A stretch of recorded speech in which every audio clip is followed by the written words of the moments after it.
और फुलवा को गवार कहकर उसकी बड़ी बेइज्जती करती। फुलवा रोते हुए वहाँ से चली जाती है। बहू, ये तुमने अच्छा नहीं किया। वो कितने प्यार से केक बनाकर लाई थी। हाँ मान्या बहू, तुम्हारा बर्ताव बहुत गलत था।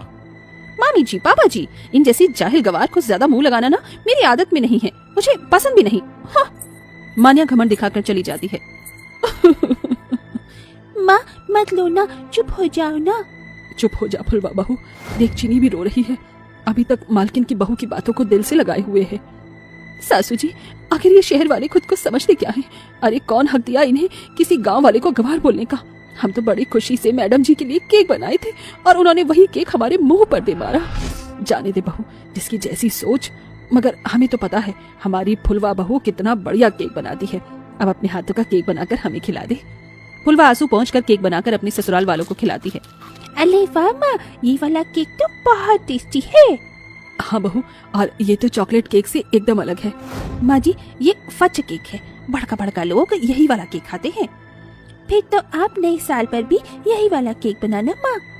पता भी नहीं चला कैसे ये बरस भी बीत गया और नया साल आने वाला है। ऐसे ही दिन बीतते हैं और गुजरते दिन के साथ मॉल से लेकर बाजार, दुकानें नए साल के लिए सज जाते हैं।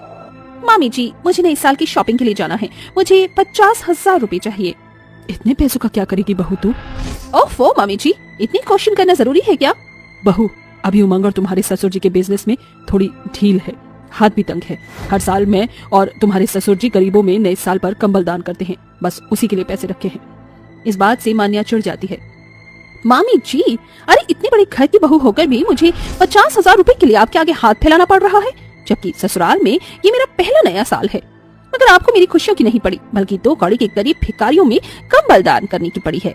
बात बिगड़ती देखकर राजरानी रखे हुए पैसे मान्या को दे देती है। उन पैसों को मान्या नए साल की शॉपिंग पर फिजूल के पैसे खर्च करती है। वहीं दूसरी तरफ, माँ 2 दिन बाद नया साल है, तो मेरे लिए केक बनाओगी ना? हम भी नया साल मनाएंगे ना? अपनी 4 साल की बेटी चीनी की आंखों में आने वाले नए साल की खुशी और केक खाने की ख्वाहिश पर फुलवा की आंखें भर आती हैं। जी, मालिक ने पैसे दिए क्या? नहीं फुलवा, मालिक बहुत चिंता में है। उनकी बहू बड़ी खर्चीली है। तो क्या इस साल हम गरीबों के घर में नया साल नहीं मनेगा? और चीनी की खुशियों का क्या? हम बड़े तो उस दिन रूखी सूखी रोटी भी खा लेंगे, मगर मेरी बिटिया केक जरूर खाएगी। आप मुझे थोड़े पैसे दे दीजिए, मैं उसी में कर लूंगी। ये लो फुलवा, मेरे पास इतने ही है। जहाँ एक तरफ गांव की गरीब बहू फुलवा थोड़े में भी सामान खरीद लाती है, वहीं अमीर बहू मान्या महंगा केक